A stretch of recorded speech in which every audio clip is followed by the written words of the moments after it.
చేసుకుని వాక్య భాగాన్ని ధ్యానించుకుందాం. పరిశుద్ధ గొప్ప తండ్రి, మహోన్నతుడా, మీ పరిశుద్ధమైన పాత్రలు కొందనాలు స్తోత్రాలు చెల్లించుకుంటున్నాం తండ్రి. ఈ ప్రాముఖ్యమైన సమయంలో దేవదాసురాలుగా నిలబడి ఉండగా నన్ను పూర్తిగా మీ సిలువు చాటును మరుగు చేసుకునే ప్రభా, నాకు మాకు కావలసినటువంటి ఆత్మీయమైన వర్తమానం ద్వారా ప్రభా అయా తండ్రినైనా అయా మనను బలపరచండి. శారీరకంగాను ఆత్మీయంగాను ప్రభాన తండ్రినైనా నీ శక్తితో నింపి ప్రభాన తండ్రి నీ కృపలో మమ్మల్ని ప్రభ బలపరచమని, వెనగలిగే చెవులు, గ్రహించే హృదయాలు, అర్థము చేసుకునేటటువంటి జ్ఞానాన్ని మాకు దయచేయమని ప్రభా, సమస్తాన్ని మీరు స్వాధీనపరుచుకుని నడిపించమని వాళ్ళ రాబోతున్న యేసు పరిశుద్ధ నామములో అడిగి వేడుకుని ప్రార్థిస్తున్నాను తండ్రి, ఆమేన్.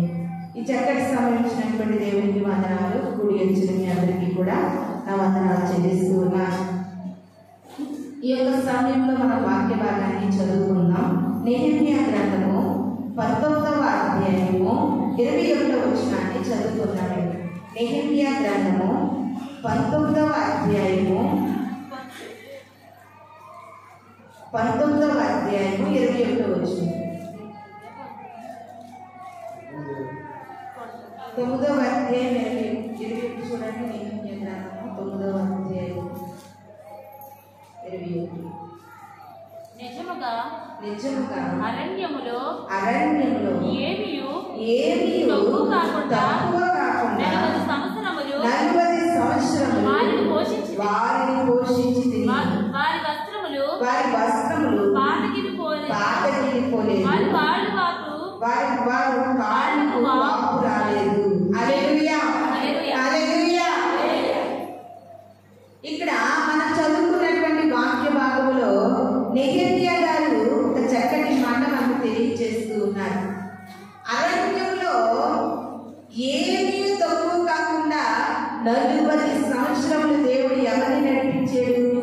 ఇశ్రాయేలీయుల ప్రజలను నడిపించాడు. ఎక్కడ? అరణ్యంలో ఏం దొరికితే ఏమీ దొరకవు. అక్కడ ఏమీ ఉండవు. అరణ్యం అంటే ప్రియమైన దేవుని సంగమా, ఇంకా ఆ ప్రదేశంలో ఒక మాటతో చెప్పాలంటే త్రాగడానికి నీళ్లు కూడా ఉండలేనటువంటి ప్రదేశము అరణ్యం. అటువంటి అరణ్య ప్రదేశంలోనంట ఏది తక్కువ కాకుండా దేవుడు ఏం చేశాడంటండి, తన యొక్క ప్రజలను పోషించాడు. ఇక్కడ చూడండి ఎంత చక్కటి మాట. 40 సంవత్సరములు ఏది తక్కువ కాకుండా అరణ్యంలో దేవుడు ఇశ్రాయేలీయుల ప్రజలను పోషించాడు. అంతేకాదు 40 సంవత్సరములు వారి వస్త్రములు పాతగిలిపోలేదంటండి, వారి కాళ్ళకి వాపు కలగలేదంట. ఎన్ని సంవత్సరాలు? 40 సంవత్సరములు వేసుకున్నటువంటి వస్త్రాలు మాయలేదంట, మాసిపోలేదు. నడిచినటువంటి జోళ్ళు అరిగిపోలేదు. అరణ్యంలో ఎన్ని సంవత్సరాలు నడిచారంటండి? 40 సంవత్సరములు నడిచినా కానీ వారి కాళ్ళకు వాపు రాలేదంట. దేవుడు ఎంత ఆశ్చర్యకరమైన దేవుడు, ప్రియమైన దేవుని సంగమా. ఎందుకంటే ఐగుప్తు దేశం నుండి ఇశ్రాయేలీయుల ప్రజలను బయటకు తీసుకువచ్చింది నేనే. ఆ ప్రజలను కాపాడవలసిన బాధ్యత నాది. వారికి ఆకలి లేకుండా, దాహము లేకుండా 40 సంవత్సరాలు వారు నడిచినప్పటికీ కూడా ఆ యొక్క అరణ్యంలో ఏమీ దొరకలేనటువంటి ప్రదేశంలో ఏది తక్కువ కాకుండా దేవుడు వారిని పోషించాడు. వస్త్రాలు కూడా మాసిపోలేదంటే ఎప్పుడైనా ఒక క్రైస్తవునిగా, ఒక క్రైస్తవ బిడ్డగా, క్రీస్తుని నమ్ముకున్నటువంటి బిడ్డగా ఎప్పుడైనా ఇటువంటి విషయాలు ఆలోచన చేసావా? 40 సంవత్సరాలు వస్త్రము మాయకుండా ఎలా ఉంటది? అందులోని అరణ్యం ఎలా ఉంటది? ఇసుక రేగుతూ ఉంటది గాలి వేసినప్పుడు. ఆ అరణ్యంలో ఆ దుమ్ము, ఆ ఇసుకలో వస్త్రాలు మాయకుండా 40 సంవత్సరాలు దేవుడు కాపాడాడంటే ఆయన ఎంత ఆశ్చర్యకరమైన దేవుడు, ప్రియమైన దేవుని సంగమా. అందుకే యెషయా గ్రంథంలో ముందుగానే యెషయా గారు ప్రవచిస్తూ అంటారు, ఏమైనా మనకు శిశువు పుడతా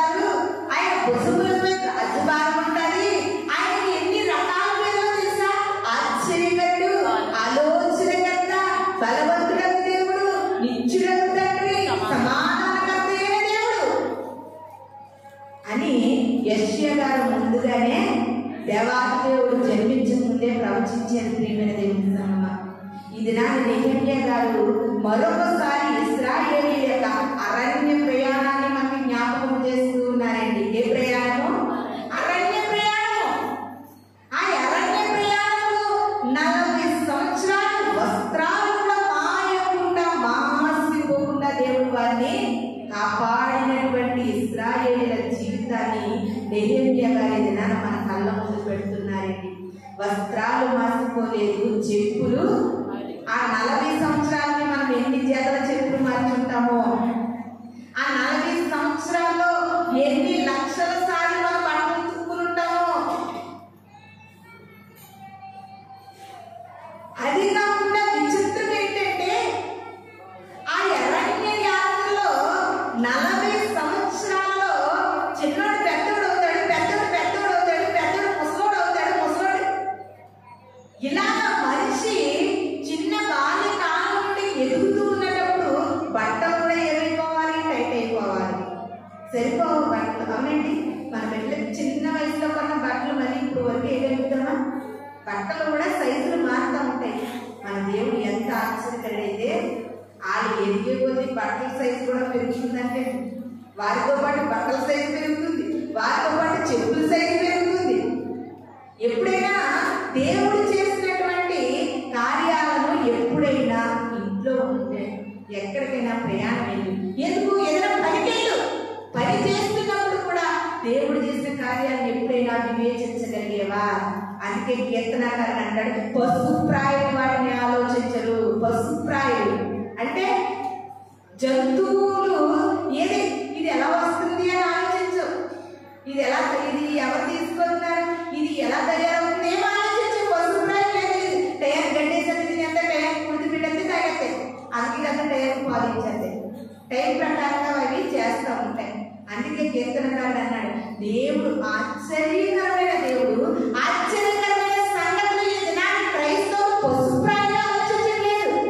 ఆలోచిస్తే ఆ గొప్పతనం ఏంటనేది నీకు అర్థమవుతుంది. ప్రియమైన దేవుని సంగమా, ఈ దినాన్ని క్రైస్తవులకి ఎలా ఆలోచిస్తున్నామంటే మత్తయి సువార్తలో యేసుక్రీస్తు వారు అన్నాడు, అమ్మయ్య రాత్రి పొద్దు పడుకుంటున్నాం, ఉదయం లేవాలి, వండుకోవాలి, ఏం కూర చేసుకోవాలి, ఏం వండుకోవాలి, మరి ఎలా పనికి పోవాలి, మరి సాయంత్రం ఎలా రావాలి, మరి ఏం సిద్ధపరుచుకోవాలి, మరి ఎలా పడుకుంటుకోవాలి, రొటీన్ లైఫ్ అయిపోతుంది. ఆయన ఆశ్చర్యకార్యాలు ఎవరు తలపోసుకోవడం లేదు, ఆలోచించడం లేదు.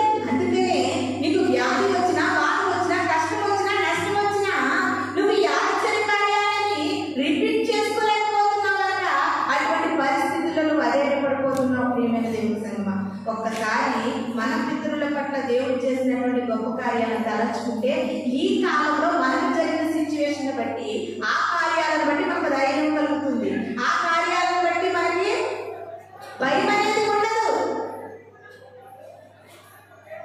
ఎంత గొప్ప ఆశ్చర్యకరమైన మాట అండి. ఒకవేళ ఇశ్రాయేలీయుల ప్రజలు దేవుడు నడిపించడంటే అదొక స్టోరీ అనుకుంటున్నావేమో, అదొక నవల అనుకుంటున్నావా, కథల పుస్తకం అనుకుంటున్నావా? కాదు కాదు ప్రేమ, నిజముగా ఇది పరిశుద్ధ గ్రంథంలో జరిగింది, అక్షరాల జరిగిందే గ్రంథంలో రాయబడి ఉంటుందండి. ఇశ్రాయేలీయుల ప్రజలను దేవుడు అరణ్యంలో తక్కువ కాకుండా నడిపించాడంట. ఈ దినాన్ని క్రైస్తవులుగా జీవిస్తున్నటువంటి నీ కుటుంబంలో, నీ జీవితంలో ఏది తక్కువ నువ్వు భావిస్తున్నావు, ఏది పొదుపని నువ్వు భావిస్తున్నావు, ఏది లేని అని నువ్వు అనుకుంటూ ఉన్నావో ఈ దినాన్ని నీతో దేవుడు మాట్లాడుతున్నాడు. అరణ్యంలోనే ఇశ్రాయేలీయులకు తక్కువ కాకుండా నడిపించగలిగిన దేవుని నువ్వు నమ్ముకుంటున్నావంటే నీ జీవితంలో తక్కువైనది సమస్తాన్ని దేవుడు సమృద్ధిలోనే నడిపిస్తాడని నమ్మాలి. నమ్మినప్పుడు సమృద్ధిని నువ్వు చూడగలుగుతావు, నమ్మినప్పుడు ఆశీర్వాదాన్ని నువ్వు చూడగలుగుతావు. ప్రియమైన దేవుని సంగమా, నమ్మాలి. నా పితరుల పట్ల చేసిన దేవుడు ఈ దినాన్ని నా జీవితంలో ఎందుకు చేయడు? ఎందుకంటే ఆయన ఆ రోజుని ఎలా ఉన్నాడో ఈ రోజుని అలాగే ఉన్నాడు. ఆయన నిన్న నేడు నిరంతరము ఏకరీతిగా ఉన్న దేవుడు. అరణ్యంలోనే తక్కువ కాకుండా నడిపించిన దేవుడు, కాళ్ళు వాయకుండా నడిపించిన దేవుడు, చెప్పులు అరిగిపోకుండా నడిపించిన దేవుడు, వస్త్రాలు మార్చిపోకుండా నడిపించిన దేవుడు. ఈ దినాన్ని ప్రభు పట్ల ఏది అడుగుతున్నావు, ఏమని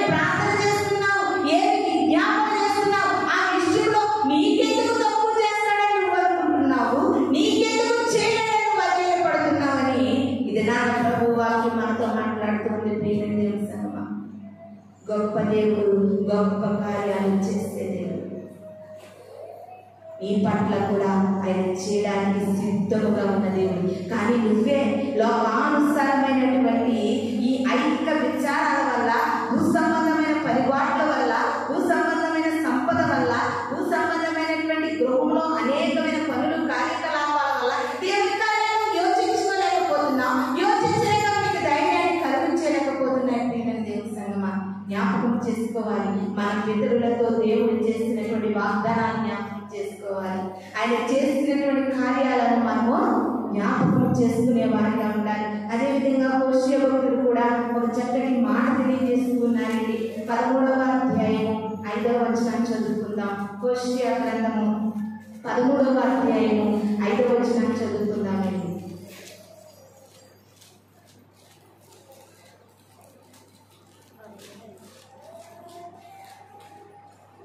మహా ఎండకు కాలిన అరణ్యంలో నిన్ను స్నేహించువాడను నేనే. హల్లెలూయా, హల్లెలూయా. అరణ్యము ఎలా ఉంటుందంటే అండి, ఎండకి ఆ ఇసుకంతా వేడెక్కిపోయి అడుగు కూడా పెట్టలేము. ఇక్కడ హోషేయ భక్తుడు ఎంత పరమాత్మతో కూడిన మాటలు తెలియజేస్తున్నారు. మహా ఎండకు కాలిన అరణ్యంలో నేను నీకు స్నేహితుడుగా ఉన్నాను. మోషే గారి జీవితంలో కూడా అరణ్యం ఎదురవుతూ ఉంది. ప్రియమైన దేవుని సంగమా, బైబిల్ గ్రంథంలో చాలా మనం ఆలోచన చేస్తే హాగర్ గారి యొక్క జీవితంలో అరణ్యం ఎదురైంది, మోషే గారి యొక్క జీవితంలో అరణ్యం ఎదురైంది, దావీదు గారి యొక్క జీవితంలో అరణ్యం ఎదురైంది. అరణ్యం అనేది బైబిల్ గ్రంథంలో చాలా చోట్ల మనకి ఎదురవుతూ ఉంది. మనకి కొన్ని రకాల ఈ అరణ్యాలు కూడా పేర్లు కలిగిన అరణ్యాలు మనకు బైబిల్ గ్రంథంలో కనబడుతూ ఉన్నాయి. ఎటువంటి అరణ్యాలు మనకు కనబడుతున్నాయంటే, ఆది గ్రంథంలో హాగర్ గారు ఏ అరణ్యం యొక్క ప్రార్థన చేశారంటే, బెయేర్షెబా అరణ్యం వద్ద తన కొడుకుకు నీళ్లు కావాలని ప్రార్థన చేశారంటే, ఆ అరణ్యం ఏంటి? బెయేర్షెబా అరణ్యం. ఇంకా ఈ అరణ్యాలన్నీ మనం చూస్తే, ఆ యొక్క బెయేర్షెబా అరణ్యంలో తన కుమారుడు యొక్క ఆకలి వరకు దేవుని ప్రార్థన చేస్తే అరణ్యంలో నీటి ఓడలు చేసిన దేవుడు. ఆ అరణ్యంలోనే ఆవిడ నివాసం చేస్తూ ఉంటే, పారాను అరణ్యంలో ఇష్మాయేలీకి పెళ్లి కుమార్తెను తెచ్చి పెళ్లి చేశారంట. ఏ అరణ్యము? పారాను అరణ్యం. బెయేర్షెబా అరణ్యము, పారాను అరణ్యము. మనం చదువుకున్నటువంటి కీర్తనల గ్రంథం 29వ అధ్యాయం చదివాం కదండి మనం. అక్కడ 8వ వచనంలో ఒక మాట ఉంటుంది. ఆయన కాదేశు అరణ్యములో, ఏ అరణ్యం అంటే అండి? కాదేశు అరణ్యం. ఎన్ని అరణ్యాలు, వాటి పేర్లు బైబిల్ గ్రంథంలో ఎంత చక్కగా లిఖించబడ్డాయో. ఇంకా మనం ఆలోచన చేస్తే సీను అరణ్యం. ఏ అరణ్యం అండి? సీను అరణ్యం. ఆ సీను అరణ్యం దాటగానే సీనాయి పర్వతం. అక్కడే మోషే గారితో దేవుడు మాట్లాడినటువంటి పర్వతం. ఇంకా మనం ఆలోచన చేస్తే షూరు అరణ్యం. ఇన్ని అరణ్యాలు బైబిల్ గ్రంథంలో మనకు కనబడతా ఉన్నాయి. ప్రియమైన దేవుని సంగమా, అయితే హోషేయ భక్తులు అంటూ ఉన్నారండి, మహా ఎండకు కాలిన అరణ్యములో, ఎండకు మలమల మాడుతున్నటువంటి ఆ అరణ్యములో, నాన్నవారు ఎవరు లేనటువంటి పరిస్థితుల్లో నిన్ను స్నేహించినటువంటి స్నేహితులను నేనే. ఎంత మాట అండి! మన బాధలో ఉన్నటప్పుడు, వేదనలో ఉన్నటప్పుడు, దుఃఖంలో ఉన్నప్పుడు, కష్టంలో ఉన్నటప్పుడు, నిత్యముగా ప్రార్థన చేస్తున్న వాక్యం చదువుతున్నప్పుడు ఈ మాటే మనతో మాట్లాడితే చాలా సంతోషం అనిపిస్తుంది. మహా ఎండకు కాలిన అరణ్యంలో నీకు స్నేహించిన వాడను నేనే.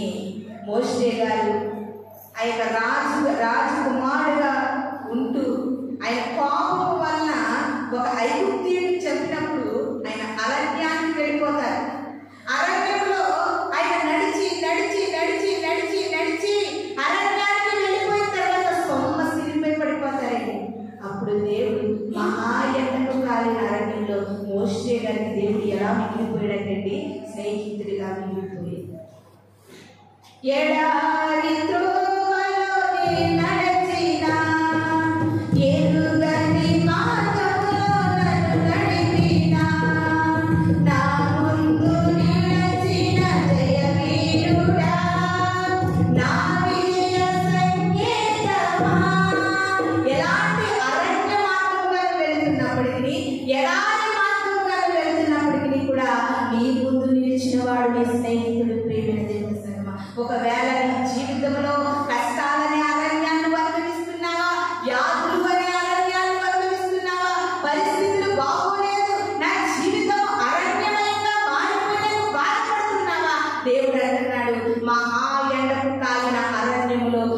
ఇబ్బంది పడుతుంటే, నువ్వు శ్రమ పడుతుంటే, నువ్వు కష్టపడుతుంటే, నువ్వు దిగులు పడుతుంటే, నువ్వు కురిగిపోతుంటే, నేను స్నేహించేవాడు నేను ఉన్నానని మర్చిపోవద్దు అంటున్నాడండి. అరణ్యమే కదా, ఈ అరణ్యంలో నా అన్నవారు ఎవరు నాకు కనబడట్లేదని కానీ నువ్వు కురిగిపోతుంటే దేవుడు అంటున్నాడు, అరణ్యంలో నువ్వు ఉన్నప్పుడు నేను స్నేహించేవాడని నేనున్నాను. హోషేయ భక్తుడు చక్కటి మాట, మహాయండకు కాలినటువంటి అరణ్యములో నేను స్నేహించేవాడను నేనే. ఆఖరు ఒక్కరితే చంటి బిడ్డను పట్టుకుని ఒక్క స్త్రీగా ఆ అరణ్యములో, మహాయండకు కాలినటువంటి అరణ్యంలో ఒంటరిగా మిగిలిపోయినప్పుడు దేవుడు హాగరును స్నేహించిన దేవుడు. అదేవిధంగా మోషే గారు అరణ్యంలో ఒంటరిగా మిగిలిపోయినప్పుడు దేవుడు మోషేని స్నేహించారు. ప్రియమైన దేవుని సంగమా, చూడండి ఒకసారి నిర్గమాకాండము 8వ అధ్యాయము 27వ వచనం చదువుకున్నానండి. నిర్గమాకాండము 8వ అధ్యాయము 27వ వచనము. నిర్గమాకాండము 8వ అధ్యాయము 27వ వచనం. మేము అరణ్యములోనికి 3 దినముల ప్రయాణమంత దూరము పోయి 3 దినముల ప్రయాణమంత దూరము పోయి మా దేవుడైన యెహోవా మాకు సెలవిచ్చినట్లు ఆయనకు బలి అర్పిస్తామని మోషే గారు ఐగుప్తు ఫరోతో మాట్లాడుతూ ఉన్నారండి. ఎక్కడికి బలి అర్పిస్తారంట? 3 దినములంత ప్రయాణం అరణ్యానికి వెళ్ళి అక్కడ బలి అర్పిస్తారంటున్నారు మోషే గారు. అయితే ప్రియమైన దేవుని సంగమా, అరణ్యము అంత దూరం వెళ్ళినప్పుడు దేవుడికి అక్కడ ఏం జరుగుతుందంటే బలి జరగాలి. నీ జీవితంలో కూడా, అరణ్య జీవితం లాంటి నీ జీవితంలో కూడా ప్రార్థననే బలి అర్పణను తప్పనిసరిగా దేవుడికి సమర్పించినప్పుడు నీ అరణ్య జీవితాన్ని ఉల్లాసముగా మార్చే దేవుడు, ఎండినటువంటి నీ అరణ్య బ్రతుకులు ప్రియమైన దేవుని సంగమా చిగురింప చేయగలిగిన దేవుడేంటి. మనం చదువుకున్నటువంటి 29వ కీర్తనలో ఒక చక్కటి మాట కూడా ఉంది. ఎందుకంటే ఆయన ఎక్కువ అరణ్యాన్ని కదిలించే దేవుడు.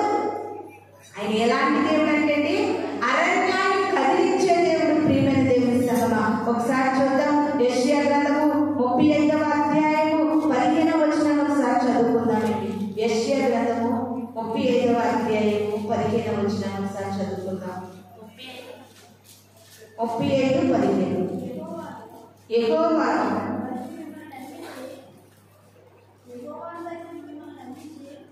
యెహోవాను బట్టి మిమ్మల్ని నమ్మించి యెహోవా మనల్ని విడిపించును. ఈ పట్టణము 35:15. 35:15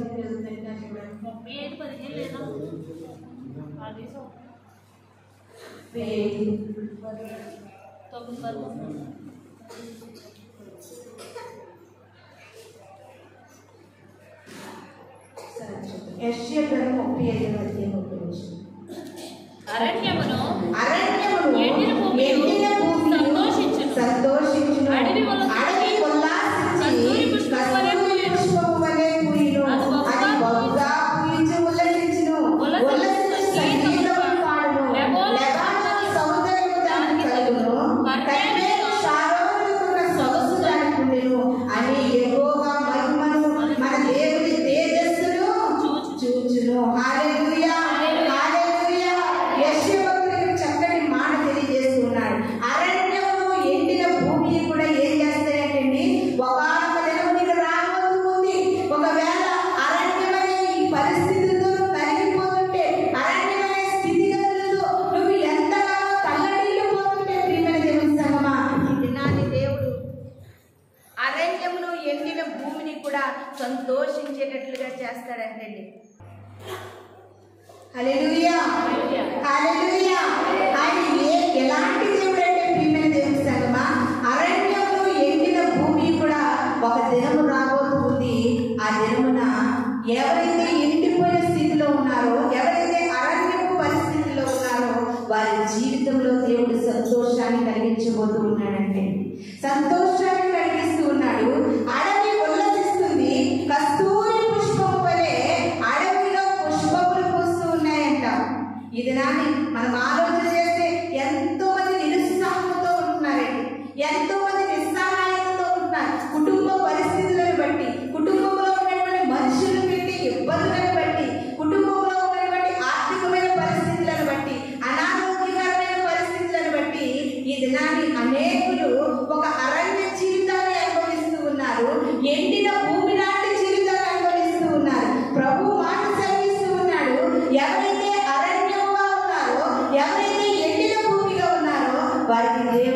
కంపల్సరిగా సంతోషించే రోజులు ఇవ్వబోతున్నాడండి.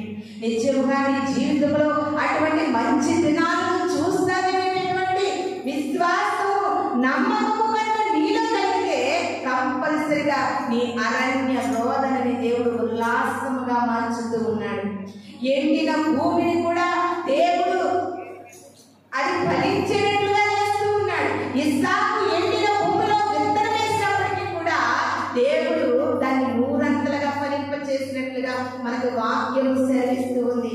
ఇది నాని అరణ్యం కొరకు దేవుడు మనతో మాట్లాడుతూ ఉంటుండగా నీ జీవితంలో పొదుపులు, కొరతలు, సమస్యలు, పరిస్థితులు, స్థితిగతులు ఎన్నో ఈ లోక పరిస్థితుల వల్ల నలిగిపోతూ ఉంటే దేవుడు నీకు ఒక మంచి వాగ్దానం అనుకోవచ్చు, ఒక మంచి మాట సెలవిస్తూ ఉన్నాడు. సంతోషించే రోజులు మనకి రాబోతూ ఉన్నాయండి. మన యొక్క బ్రతుకులు చిగురించే రోజులు రాబోతూ ఉన్నాయి. మన పరిస్థితులు మారే రోజులు రాబోతూ ఉన్నాయి. ప్రియమైన దేవుని సంగమా, నిజముగా ఇశ్రాయేలీయుల ప్రజలు అరణ్యంలో జీవిస్తూ ఉంటే అక్కడ వారికి ఏది దొరకనటువంటి ప్రదేశమైనప్పటికీ కూడా ఏది తక్కువ కాకుండా నడిపించిన దేవుడు, నువ్వు దేవుని పట్ల భయము, భక్తి కలిగి విశ్వాసం ఉంచగలిగితే నీ జీవితాన్ని కూడా దేవుడు అట్టి రీతిగానే నడిపిస్తాడు. అటువంటి నమ్మకము నీ ప్రార్థన మీద నీకు ఉండాలి. అటువంటి నమ్మకము క్రైస్తవులుగా జీవిస్తున్నటువంటి క్రీస్తు మీద నమ్మకం ఉంచగలిగితే తప్పనిసరిగా మన పరిస్థితులు మారతాయని దేవుడి దినాన్ని మనతో మాట్లాడుతూ ఉన్నాడండి.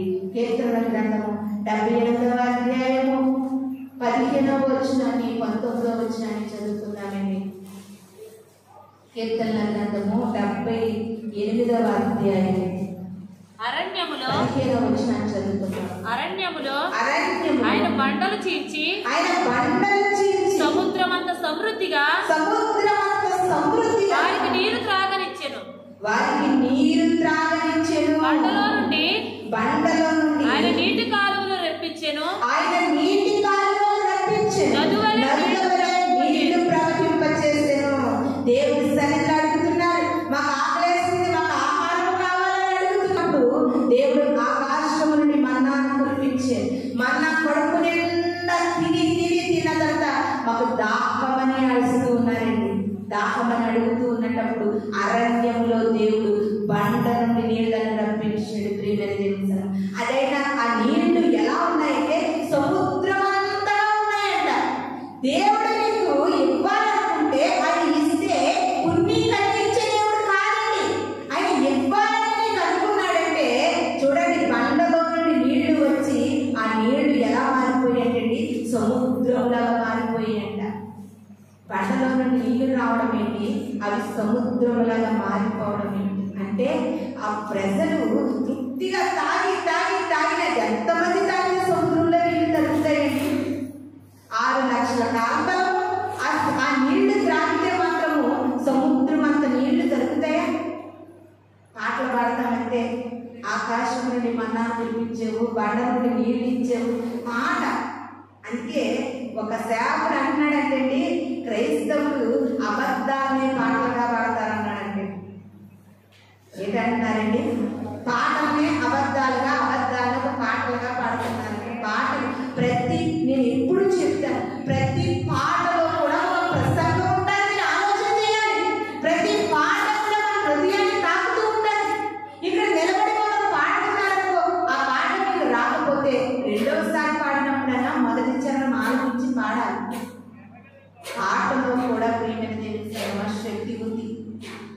అపోస్తలులు, పౌలు, శీలలు పాటలతో ప్రార్థించగా చెరసాల సంఖ్యలు విడిపోయినట్లుగా ఈ దినాన్ని ప్రభు అంటా ఉన్నారండి. బండను చేర్చగా బండలో నుండి వచ్చిన నీరు ఎంతగా మారిందంటే సముద్రం అంతగా మారిందంట.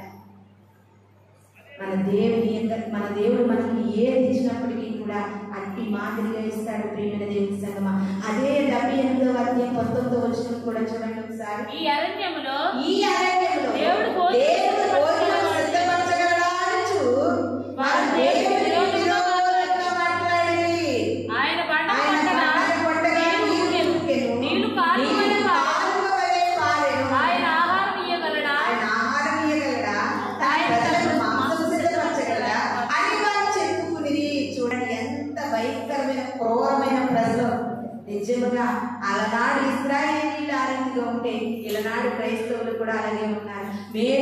పొందుకున్నంత ఉత్సాహము రాను రాను ఉండదు. అద్భుతము చూసినటువంటి ఆరాటము రాను రాను ఉండదు. దేవుడిలో తగ్గిపోతున్నటువంటి క్రైస్తవులే కానీ దేవుడిలో ఎదుగుతున్నటువంటి క్రైస్తవులు ఈ దినాన్ని కనుమరుగైపోతున్నారు. ఆయన బండను కొట్టగా సముద్రం అంతా నీళ్లు వచ్చినప్పుడు దాన్ని త్రాగారు. మరలా అంటున్నారు, దేవుడు మాకు నీళ్ళు ఇవ్వగలరా, మాకు భోజనాన్ని సిద్ధపరచగలరా? మరలా తిరిగి దేవుడి మీద నెపాన్ని నెట్టేస్తూ ఉన్నారు.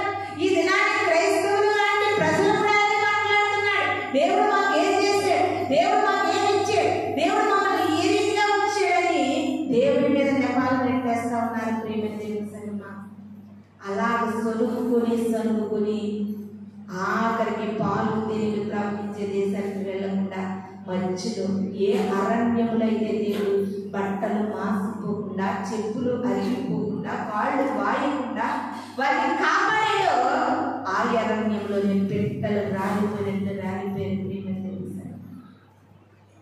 ఎంత కాలము దేవుని ప్రజలు విసిగించారో తెలిసింది.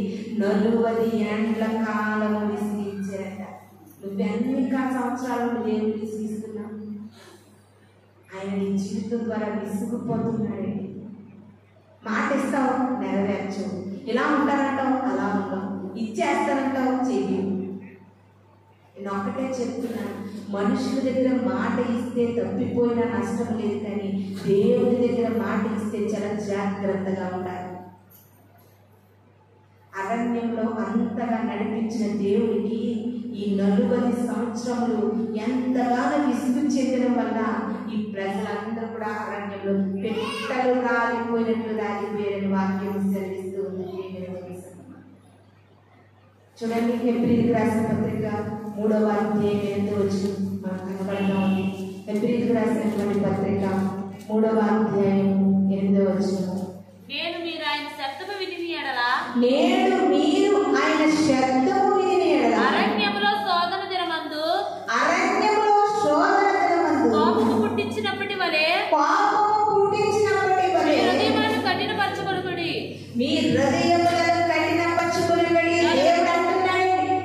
ఆ పాత నిబంధన గ్రంథంలో ఇశ్రాయేలీయులు ఆయన శబ్దము విని కూడా అన్నారండి, మోషే నువ్వు పెద్ద గొప్పోడువా, నీతో మాట్లాడిన యెహోవా దేవుడిని మాతో కూడా మాట్లాడమన్నారండి. ఏమంటున్నారు మోషే గారు? నీతో మాట్లాడిన దేవుడు మాతో కూడా మాట్లాడారంటే, దేవుడు ఆకాశంలోకి మాట్లాడుతుంటే ఆ స్వరం వినడానికి మరి చెవులు పెట్టలేకపోయి మాతో మాట్లాడదు అంటున్నారు. దేవుడి స్వరం వినలేకపోతున్నారు. మోషేతో మాట్లాడిన దేవుడు వారితో కూడా మాట్లాడుతుంటే వారు వినలేకపోతున్నారు. ఆయన కనికరం నీ మీద ఉంటేనే నువ్వు వాక్యం వినగలుగుతావు. ఆయన కృప నీలో ఉంటేనే విన్న వాక్యం నీ జీవితంలో ఫలవంతంగా ఉంటుంది. అనేకులు వింటా ఉంటారు, వినలేకపోయిన దేవుని సంగమా. దేవుని మాట వినాలంటే ఆయన సంకల్పంలోనే ఉండాలి, ఆయన ఏర్పాటులోనే ఉండాలి. అందుకనే హెబ్రీయులకు రాసిన పత్రిక మనం చదువుకున్నాం కదండి. నేడు మీరు ఆయన శబ్దం విని ఎలా అరణ్యంలో శోధన దినమందు కోపం పుట్టించినప్పటి వలె మీ హృదయములను కఠినపరచుకోకండి. దేవుడు అంటున్నాడండి, 40 సంవత్సరములు నా కార్యములు చూసి మీ పెదవులను విసిగించారు. ఇప్పటికీ ఇంకా క్రైస్తవ సంఘాలలో దేవుని విసిగించే ఉన్నారు. ఎంతగా విసిగిస్తున్నారంటే మందిరానికి వచ్చినంత సులువుగా పరలోక రాజ్యం వెళ్ళమని మరొకసారి చెప్తున్నాను. ప్రియమైన దేవుడు, మీరు రక్షింపబడాలని దేవుడు కోరుకుంటుంటే మీరు ఆయన విసిగిస్తూ ఉన్నారండి. ఎలా విసిగిస్తున్నారంటే మన హృదయాలను మనమే కఠినపరుచుకుంటున్నాము. ఏంటి దేవుడి కొరకు బ్రతకపోతే ఏమవుతుందిలే, ఏం జరుగుతుందిలే అనుకుంటూనే మనం తెలిసి మన హృదయాలను మనం కఠినపరుచుకుంటున్నాం. ఎప్పుడు గంట అంటున్నాడు, మీ హృదయాలను మీరు కఠినపరుచుకోవద్దు, మీ హృదయాలను మీరు కఠినపరుచుకోవద్దు. అది ఇంకొక మాటను చూద్దాం. చూడండి, కీర్తనల గ్రంథము 107వ అధ్యాయం 35వ వచనం చదువుకుందామండి. కీర్తనల గ్రంథము 107వ అధ్యాయం 35వ వచనం. 107:35. వాటి వలన సస్యఫల సమృద్ధి పొందినట్లు ఆయన ఆకలి కొనిన వారికి అచ్చట కాపలు ముంచెను.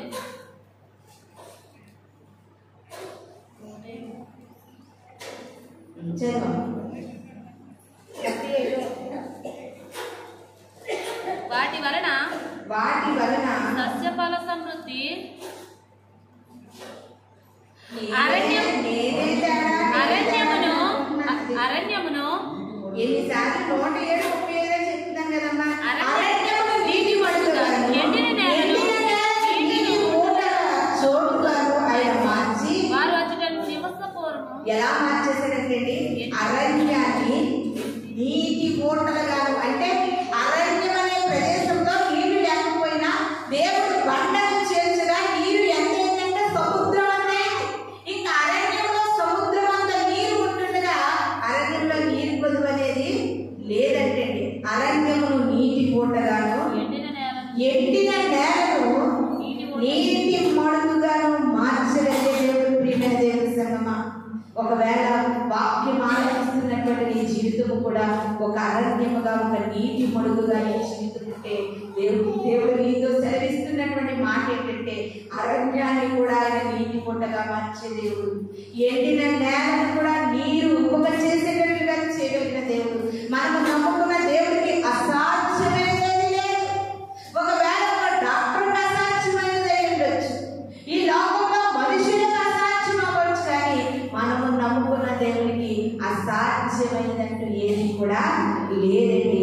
అరణ్యాన్ని నీటి ఊటలుగా మార్చేసే దేవుడు, ఎండిన నేలను నీటి ఊటలుగా మార్చే దేవుడు. ప్రియమైన దేవుని సంగమా, ఇది నాని ప్రభు మాట సెలవిస్తూ ఉన్నాడు.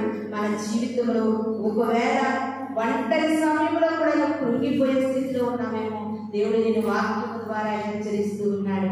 అరణ్యాన్ని నీటి ఊటలుగా మార్చే దేవుడు. ప్రియమైన దేవుని సంగమా, మనం ఇంకొక మాట చదువుకుందాం. 2వ కొరింథీయులకు రాసిన పత్రిక 11వ అధ్యాయము 26వ వచనాన్ని చదువుకుందామండి. మనకు అనిపిస్తుంది అరణ్యం అంటే ఏంటి, మేము అరణ్యంలో లేము, మేము భూమి మీద ఉన్నాము అని అనుకుంటున్నామేమో. అపోస్తలుడైన పౌలు గారండి అరణ్యం అంటే ఏంటో వివరంగా రాసినట్లుగా మనం చూద్దాం. 2వ కొరింథీయులకు రాసినటువంటి పత్రిక 11వ అధ్యాయము 26వ వచనాన్ని చదువుకుందాం. అనేక పర్యాయాలు ప్రయాణములలోను నదుల వలనైన ఆపదలలో దొంగల వలనైన ఆపదలలో నా స్వజనుల వలనైన ఆపదలలో అన్యజనుల వలనైన ఆపదలలో పట్టణములో ఆపదలలో అరణ్యంలో ఆపదలలో సముద్రంలో ఆపదలలో కపట సహోదరుల వలన ఆపదలలో ఉంటివి. హల్లెలూయా. ఈ దినాన్ని మనకి ఏది అరణ్యం లేదు, భూమి మీద ఉన్నామని అనుకుంటున్నాం. అరణ్యం అంటే ఏంటో ఇక్కడ అపోస్తలుడైన పౌలు గారు మనకు వివరంగా చెబుతూ ఉన్నారు. ఎలాంటి అరణ్యం అంటే ప్రియమైన దేవుని సంగమా, ఒకసారి నేను చక్కగా చదువుతున్నాను చూడండి. అనేక సార్లు మనకు ప్రయాణాలలో అరణ్యం ఎదురవుతూ ఉందంట. అంతేకాదండి, అనేకమైన సార్లు మనం దొంగల వలన ఆపదలు ఎదురవుతున్నాయి, ప్రయాణాల వలన ఆపదలు ఎదురవుతున్నాయి. నా సొంత జనుల వలన కూడా నాకు అరణ్యం ఎదురవుతూ ఉందంట. ప్రియమైన దేవుని సంగమా, సొంత వారి పట్ల అరణ్యం ఎదురవుతూ ఉంది. అంతేకాదు ఆపదలలోను సముద్రములలోను అనేక రకాలలో మేము ఆపదలలో ఉంటివి. అరణ్య జీవితాన్ని దేవుడు ఉల్లాసంగా మార్చాలంటే ఇది నా అపోస్తలుడైన పౌలు గారు చాలా మంది మనం న్యూస్ చూసేది. సొంత మనవడే వాళ్ళ అబ్బాయిని హాస్టల్లో జాయిన్ చేస్తే ఆ అబ్బాయిని హాస్టల్లో ఉన్న అబ్బాయిని సొంత అమ్మమ్మ వాళ్ళే ఆస్తి కోసం చెప్పేసి ఫ్రెండ్ ఫస్ట్ చదువుతున్నారు. మన స్వజనుల వల్ల కూడా మనకు ఆపదలు ఉన్నాయి. అందరూ మన వాళ్ళకు మనం మోసపోతున్నాం, అది కూడా అరణ్యమే. ఇది నాన్ని అనేక మంది అప్పులు అనే అరణ్యంలో ఉన్నారు. అప్పుల బాధ తట్టుకోలేక భరించలేక అనేక మంది ఆత్మహత్యలు చేసుకుంటున్నారు. నిందలనే అరణ్యంలో ఉన్నారు. నిందలు, చెయ్యరాని నిందలు భరించలేక అనేకులు ఆత్మహత్య చేసుకుంటున్నారు.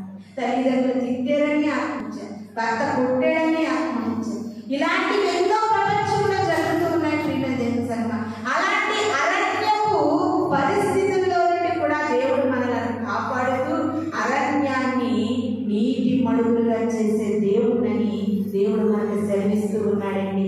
లాస్ట్ ఒక మాట చూసుకుని మనం ముగించుకుందాం. అపోస్తుల కార్యములు 13వ అధ్యాయము 18వ వచనాన్ని చూద్దామండి. అపోస్తుల కార్యములు 13వ అధ్యాయము 18వ వచనం. ఇంచుమించు 40 ఏళ్ల మట్టుకు అరణ్యములో వారి చేష్టలను సహించెను. దేవుడు అంటున్నాడండి, ఇంచుమించు 40 సంవత్సరాలు వారు చేస్తున్న చేష్టలు ఏంటండి? చేష్టలు, మనం చేస్తున్న చేష్టలు బట్టి కూడా దేవుడు ఇబ్బంది పడుతున్నాడు. ఆయన ఎంతో బాధపడుతున్నాడు. ప్రార్థన చేయవలసిన సమయంలో గుర్రు పెట్టు నిద్రతో దేవుడు ఎంత బాధపడతాడో తెలుసా? ఇది ప్రార్థన చేసే సమయం. మందిరానికి సకాలంలో రావాల్సిన నీవు మందిరానికి సకాలంలో రాలేకపోతున్నావు. నీ చేష్టలు బాగాలేదు. నీ చేష్టలు ఆయన బాధ పెడుతున్నాయి. నీ చేష్టలు ఆయన దుఃఖపరుస్తున్నాయి. అలనాడు 40 సంవత్సరాలు ఇశ్రాయేలీయుల చేష్టలకు దేవుడు బాధపడితే ఈ దినాన్ని నీ చేష్టల వరకు కూడా దేవుడు బాధపడుతున్నాడు. ప్రియమైన దేవుని సంగమా, నీ చేష్టలు ఎలా ఉన్నాయి? దేవునికి నచ్చేవిగా ఉన్నాయా? నువ్వు చేస్తున్నటువంటి చేష్టలు ఆయన చూస్తూ ఉన్నాడు. మన చేష్టలు ఎలా ఉన్నాయో ఇది నన్ను మనం పరీక్షించుకోవాలి. ఎప్పుడైతే నీ చేష్టలు దేవునికి ఇష్టకరంగా నువ్వు జీవించగలుగుతావో, ఆయనకి ఇష్టమైన చేష్టలు నువ్వు చేయగలుగుతావు. ఆయనకి ఇష్టమైన చేష్టలు ఏంటండి? ఆయన చెప్పినటువంటి ఆత్మహత్యకు నడుచుకోవడమే, ఆయన చెప్పినట్లుగా ప్రార్థన చేయడం, ఆయన చెప్పినట్లుగా వాక్యాన్ని చదువుకోవడం, ఆయన చెప్పినట్లుగా ఉపవాసం చేయడం. ఆయన చెప్పిన రీతిగా నువ్వు నడిస్తే నీ చేష్టలను బట్టి ఆయన సంతోషిస్తాడు. ఆయన చెప్పినట్లుగా నువ్వు నడవకపోతే నీ చేష్టలను బట్టి దేవుడు దుఃఖపడతారండి. ఎందుకంటే 40 సంవత్సరాలు ఇశ్రాయేలీయుల ప్రజలు దేవుని విసిగించేశారు. వారి చేష్టల వల్ల ఆయన విసుగు చెందాడండి. ఇది నాన్న విసుగు చెందించే జీవితం అనుకుంటే అది మన జీవితాలకి ఎంత మాత్రము మంచిది కాదు. మన బ్రతుకులు మార్చుకుందాం, మన జీవితాలు తీసుకుందాం. ఒకవేళ అరణ్యం అనేటటువంటి పాపమే నీలో ఉంటే అరణ్యంలో నుండి మనము దేవుని యొక్క నీటి మడుగుదల స్థలానికి మనం చేరుకోవాలి. అరణ్యంలో దావీదు సొంత మామగారు తరిమేస్తున్నారు చంపడానికి. ఎవరు తరుగుతున్నారండి?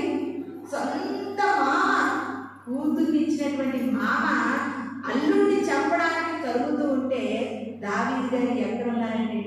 అరణ్యంలో దాక్కున్నారు. అరణ్యంలో దాక్కున్నారు. నిజముగా ఒక రాజు ఏది కావాలంటే అది తినగలిగే స్తోమత కలిగిన వాడు, లగ్జరీ లైఫ్ అనుభవించగలిగినటువంటి ఒక మహారాజు ఈ దినాన్ని అరణ్యంలో తిండి కదువై నీరు కదువై ఆ యొక్క సొంత మామగారు తరుగుతూ ఉంటే దాక్కునే పరిస్థితుల్లో దావీదు గారు ఆ కీర్తనలు అంటా ఉన్నారండి. అరణ్యంలో నేను ఉంటుండగా ఆయన నా అరణ్యాన్ని ఎలా మార్చేశాడు? నీటి మడుగుగా మార్చేశాడు. దావీదు గారికి ఎలాంటి పరిస్థితి వచ్చింది? ప్రియమైన దేవుని సంగమా, ఇది నా నీ పరిస్థితులు ఎలా ఉన్నాయి? నీ స్థితిగతులు ఎలా ఉన్నాయి? నీ కుటుంబం ఎలా ఉంది? నీ బిడ్డలు ఎలా ఉన్నారు? ఒకవేళ నీ హృదయాలోచన ఎలా ఉన్నాయి? నీ జీవితం ఎలా ఉంది? ఇది నా ప్రభు సన్నిధిలో మనం అడుగుదాం. అరణ్యపు పరిస్థితుల్లో మనం ఉంటే ఇది నాన్న దేవుడు మనల్ని విడిపించగలిగే శక్తిమంతుడి కనుక మనం ఇది నయ్యా నా అరణ్య జీవితాన్ని నువ్వు ఉల్లాసంగా మార్చుతానన్నావు ప్రభు. అరణ్యాన్ని నీటి మడుగుగా చేసిన దేవుడు నా పరిస్థితులు మార్చండి, నా స్థితిగతులు మార్చండి.